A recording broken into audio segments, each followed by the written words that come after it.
Assalamualaikum warahmatullahi wabarakatuh. Welcome back subscriber semua. Welcome back. Okey, kat belakang aku ni korang nampak tak? Ada sebiji Ford Mustang 2.3 EcoBoost. Okey, sekarang ni aku nak cerita kat sini tak banyak pun. Benda nak buat tak banyak pun. Dia nak tukar diffuser splitter dia yang lama. Okey, dah pecah, dah kusam. Tepi ni pun sama. Nampak tak tepi tu? Tepi ni pun dia nak tukar yang baru. Depan dah hilang dah. Tak nampak dah yang depan. Depan dah hilang. Okey. So ini barang-barang dia yang dia nak install hari ni untuk depan, tepi, belakang. Okey? Jom.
Okay, depan dah settle. Sekarang ni kita nak tukar yang belakang tepi sana. Tepi sana. Yang ni dia. Jom, lepas tu kita balik.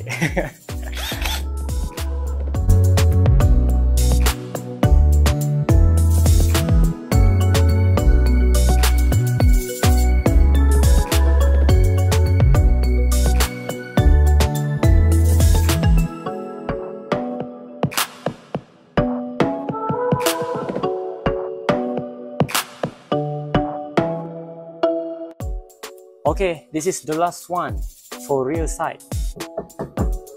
Jom.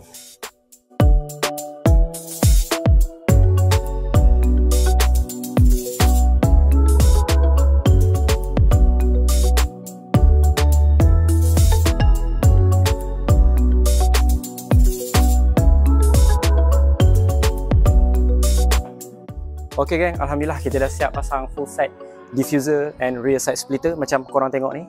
Macam tadi yang aku bagi tahu, dia tepi dengan belakang tukar yang baru, depan dah hilang, dah disappear, dah terbang dah. Okey, mari sini aku tunjuk. So ini bahagian belakang.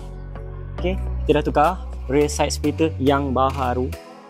Yang lama tu aku rasa owner dah pasang mungkin dah hampir 2 tahun dengan aku, sebab dulu sebelum dia datang tu, masa tu aku tak kahwin lagi. Okey. Yang ini bahagian tepi pula. Okey. Ini short side diffuser, tengok sayap dia pun besar. So ini kita dah pasang, jarak dia pun ikut lebar layar. Untuk bahagian depan, ini dia. Sama-sama center, sama-sama ngam. Okay.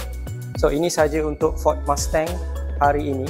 Terima kasih kerana sudi menonton video kali ini.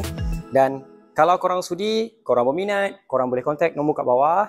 Dan bagi subscribers semua, jangan lupa like, share, komen dan subscribe. Bye.